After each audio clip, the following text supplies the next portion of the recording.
טוב, אז באתי להתיישב לעשות מדיטציה הבוקר. 10 דקות, מאוד אוהב לעשות עם אפליקציה של סם האריס. ואז אמרתי, אני אצלם לכם סרטון קטן עם תרגול. נעשה 5 דקות תרגול, שאתם יכולים לעשות את זה בכל זמן שאתם נמצאים בו, מתי שזה תופס אתכם. אבל אם אתם מפנים 5 דקות מהיום, באמת להיות רגע במודעות, וככה לפתוח את העיניים, לפתוח את תשומת לב שלכם. זה משהו שבשנה האחרונה אני מאוד מנסה להתמיד אותו אליו, והוא ממש משנה את האופן שבו אני תופס את העולם, ואת האופן שבו אני נמצא, ומרגיש, ומתקשר, ורואה. אז תפסו איזה פינה, איזה מקום ישיבה נוח. לא חייבים לראות את זה, אגב, אפשר גם להקשיב. איך שנוח לכם לשבת, יכול להיות על כיסא, יכול להיות עם רגליים על הרצפה. אני אוהב כרית שמגביהה לי קצת לעצמות ישיבה, ואז עוד איזה משהו בגב, משענת, אז אני אוהב לשבת על הספה או על המיטה. ונתחיל להעביר את תשומת הלב לנשימה. אפשר לעצום עיניים, אנחנו סוגרים ככה קצת את מה שקורה בחוץ ומעבירים את תשומת הלב פנימה.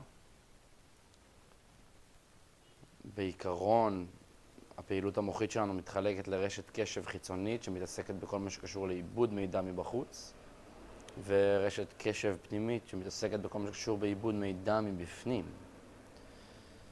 והיכולת לעשות את המעבר ביניהם מאוד חשובה לנו בחיים. אז מה קורה עכשיו בפנים? והאורגן שנשתמש בה היום כדי להעביר את הפעילות לרשת הקשב הפנימית היא הנשימה. הנשימה הטבעית שלנו, בואו נסתכל קצת איפה היא נמצאת עכשיו. בלי יותר מדי להשפיע עליה ולשנות אותה, פשוט להצליח להתבונן בחדות ללא כל מחשבה או הסחת דעת, רק עליה. איפה היא נמצאת? בבטן? בחזה? באף? בכניסת האוויר, איך הוא נכנס? האם הוא נכנס בעוצמה או בזרימה? מהפה או מהאף? מה אורך השאיפה? האם יש מרווח בין השאיפה לנשיפה? ממש ננסה להתבונן ולחקור.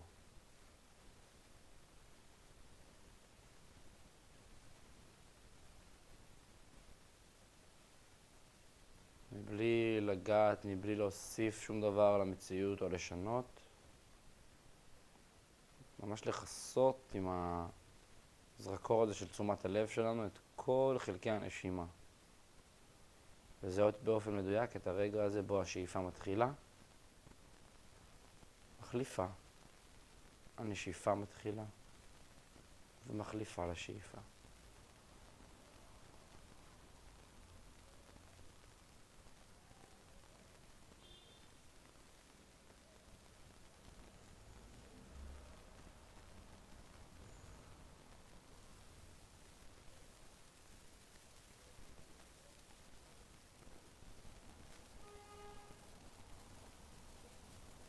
מה קורה כשאין הנחיה, כשיש שקט? האם אני מתחיל לנדוד במחשבות לכיוונים אחרים, או שאני נשאר חד על הנשימה? ומה קורה שפתאום יש הנחיה ופתאום הקול שלי נכנס לתוך התמונה? האם זה מסיח את דעתי, או שזה עוזר לי לחזור לכאן, לעוגן? רק להסתכל על זה בלי שיפוטיות, עם ההנחיה מדויקת או לא, אם הכל מחזיר אותי או מוציא אותי. רק לראות את זה. ברגע שאתם מזהים שאתם באיזושהי נדידה ובכיוון אחר, אז כאילו לאסוף, להחזיר, בעדינות, את התודעה אל הנשימה.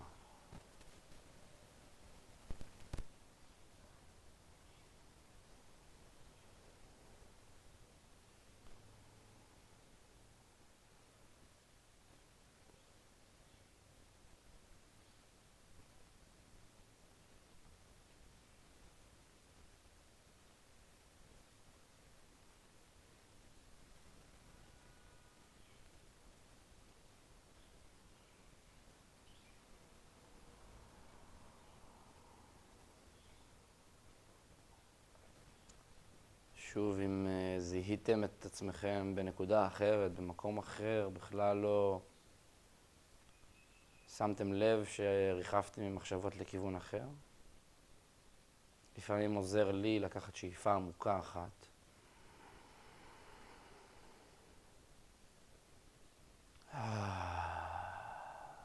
ולהוציא אוויר מהפה בשביל לחזור. רק ככה אנחנו שמים לב כמה באופן טבעי התודעה שלנו מקפצת וזזה. זה בעצם תרגול של להתוודע על הטבע של התודעה. איך היא במצב הטבעי שלה. כשהנשימה היא המראה.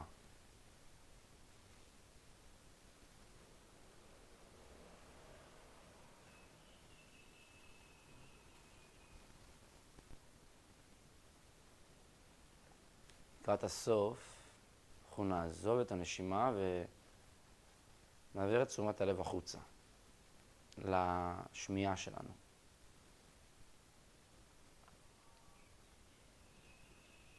ממש גלי קול שיוצאים מהפה שלי דרך כל הטכנולוגיה הזאת ופוגשים את אור התוף שלכם. זה אירוע חיצוני שבתוך התודעה. מה עוד? ממש לחדד את תשומת הלב אל השמיעה.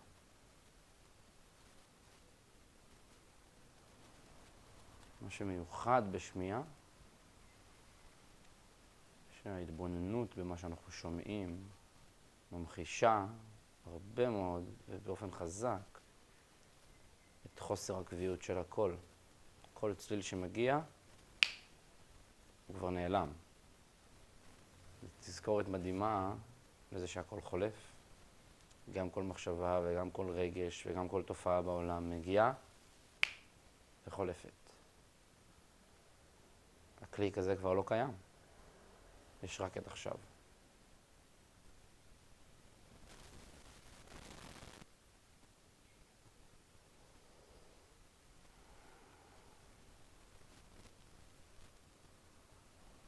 אני אוהב לסיים את התרגול במתיחה, אולי לשים את הידיים על הראש ולקחת איזה קידה כזאת קטנה קדימה, אותי מעריכה ומותחת את הגב ולהגיד איזה תודה על משהו שעולה לי עכשיו. אני מודה על הנחישות שלי לבוא לשבת למדיטציה לעצמי ובאותו רגע פשוט לצלם כמו שזה. ואני מודה על זה שיש לי אור שמש יפה פה שמאפשר לפריים לראות קצת יחסית יותר טוב מהרגיל. ואני מודה לכם אם אתם עדיין פה עד עכשיו, אז וואו, איזה זכות. שיהיה לנו אחלה של יום.